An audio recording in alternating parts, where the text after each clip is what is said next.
तो कहते हैं तुम इसलिए यहाँ गलती करके फंसे रहते हो, तुमने उस परमात्मा के न्याय स्थल को देखा नहीं है, जहां पर एक एक नए पैसे का अकाउंट आपने पूरा करना पड़ेगा।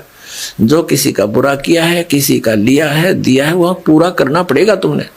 तो उसके लिए अब हम आपको एक परंपरा बताते हैं। ये ना समझना कि ये नियम सख्त है, ये बहुत आसान नियम बना दिया आपके। किसी से पैसे लेते हो फिर उसका देना पड़ेगा, ये कोई बड़कों का खेल है। जैसे कोई रिश्वत लेता है या किसी और 2 नंबर से बकवाद करके किसी से ठग लेता है, वो पैसे उसने देने पड़ेंगे। इसमें ना किसी और जन्म में वो दामाद बन के ले जाएगा और खुश होकर देने पड़ेंगे और कई गुना हो जाएंगे तब तक। तो सिर में दर्द करने की आवश्यकता नहीं है, ये बिना ज्ञान के हम ऐसा करें। इसलिए अब क्या है, जैसे हमारे उलझे संस्कार तो ढेर हैं अभी पिछले भी, ये तो समाप्त हो ही नहीं सकते।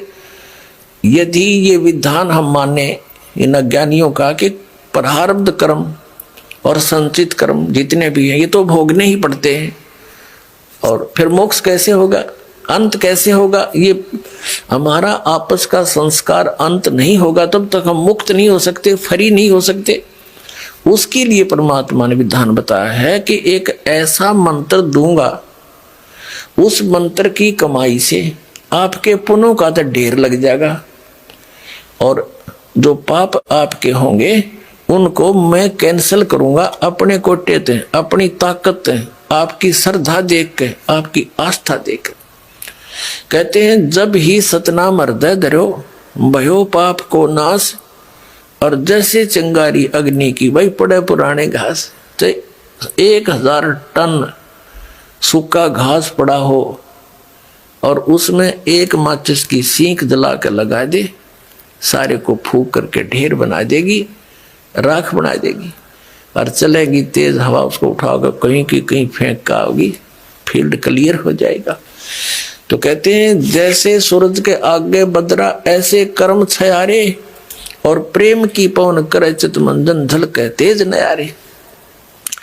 आत्मा और परमात्मा के बीच में आपके इन पाप कर्मों का के बादल छा गए, इनको प्रेम की पवन और करे चित मंजन झलके तेज नयारे।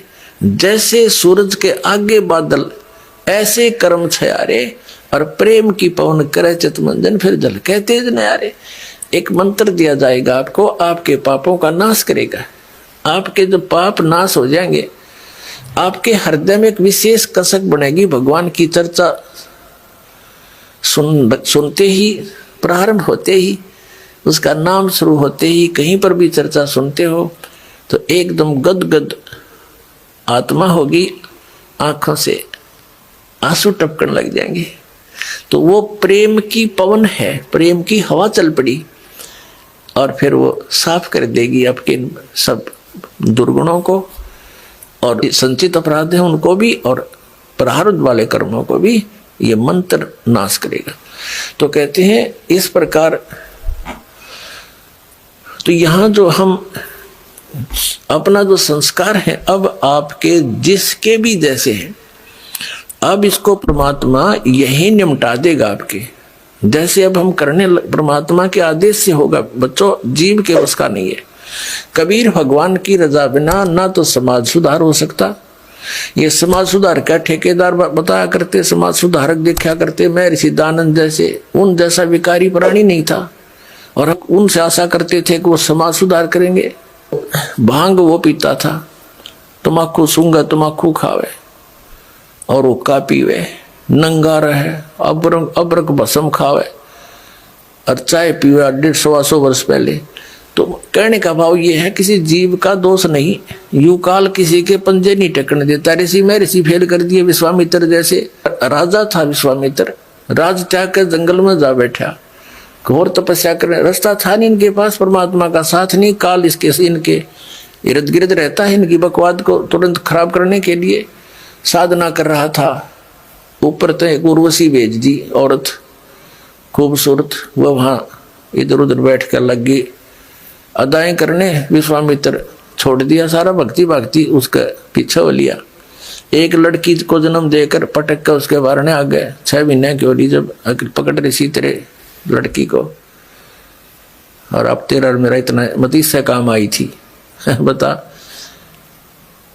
मन के मारे बन गए बनता मस्ती, माँ कह कबीर के करूँ यो बनता माने ना।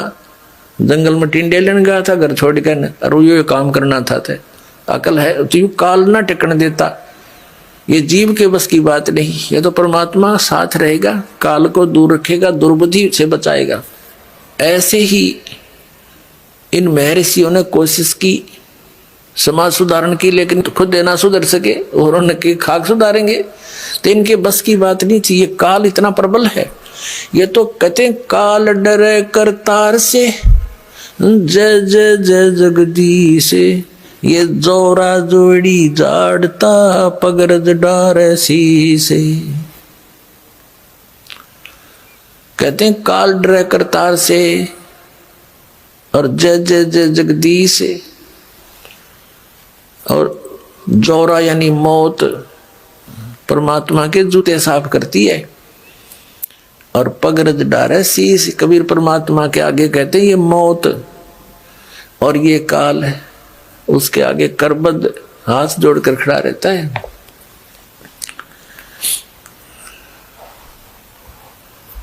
तो क्या बताते हैं, तो ये काल जो है सबको ऐसे तंग करता है। ये देखो महापुरुषों ने कोशिश की, जैसे आदरणीय नानक साहिब जी को परमात्मा मिले थे और उन्होंने प्रतिबंध लगा दिया था कि मांस शराब तमाकू छूना भी नहीं है। एक सवत समाज बना, कुछ दिन चला, उसके बाद फिर विकार आ गए। तो ऐसे अब जो समाज तैयार होगा इसमें हजारों वर्षों तक विकार नहीं समाओगे। अब ऐसा समाज तैयार करेंगे हम।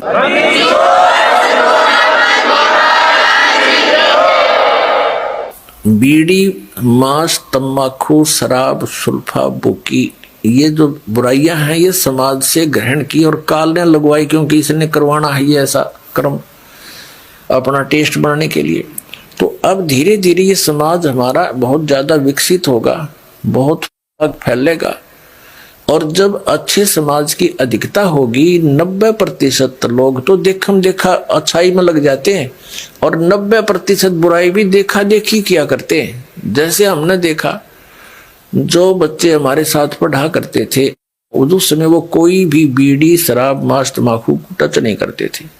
जब उनको नौकरी मिल गई वहां देखा लंबी सिगरेट लाकर और नौकर वो भी देखम देखा लागे करन, तो वो बुराई शराब भी शुरू कर दी और वो सिगरेट बीड़ी भी शुरू कर दी। वो बुराई देखा देखी सीखी, उनकी कोई ट्रेनिंग थोड़ी है।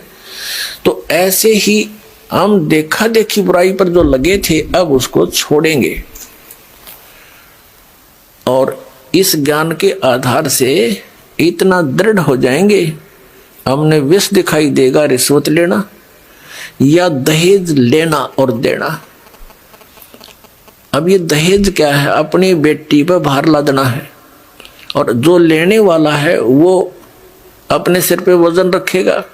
तो अब परमात्मा क्या करेगा कि आपके ये संस्कारों को निमटाएगा। जैसे अब प्रारंभ कर दिया है परमात्मा की दया से, बुद्धिमान पुण्यात्माएं हैं, भगत हैं, वो समझने भी लगे दास के इस उद्देश्य को। तो वो क्या करते हैं, सिंपल वे से अपने बेटा और बेटियों को लाते हैं और सिंपल एक रामायणी परमात्मा की महिमा का गुणगान करते हैं, बच्चों को बैठा करके। उस परम पिता के मुख से बोली वाणी है ये, और इससे बच्चों के संस्कार जुड़ते हैं। तो ना कोई लेना है ना देना है। अब लड़के का लड़की से विवाह नाता जोड़ना है वचन से, माया से नहीं। पहले माया कहाँ थी, जब ब्रह्मा विष्णु महेश का ब्याह हुआ, जब कौन से राजा ने सिक्के छाप रखे थे और किसने नोट बना रखे थे, तो हमारी अकल काम ना करती। हम वर्तमान की परंपरा में इतने धस जाते हैं कि हमारी बुद्धि काम ना करती। इस माया से ब्याह होगा, ये तो हम दोषी बना रहे हैं, एक दूसरे को कर्जवान बना रहे हैं बच्चों को। तो फिर ये जो संस्कार आपके आपस के थे परमात्मा खत्म कर देगा, यही फिनिश कर देगा, आपके आगे नहीं बढ़ने देगा। आगे बढ़ाओगे तो फिर सारे नियम तोड़ के बढ़ाओगे, फिर आपकी भक्ति भी जाएगी, संस्कार फिर नए सिरे से शुरू हो जाएंगे। यही धक्के खाओगे, भटकते रहोगे। सत सोही।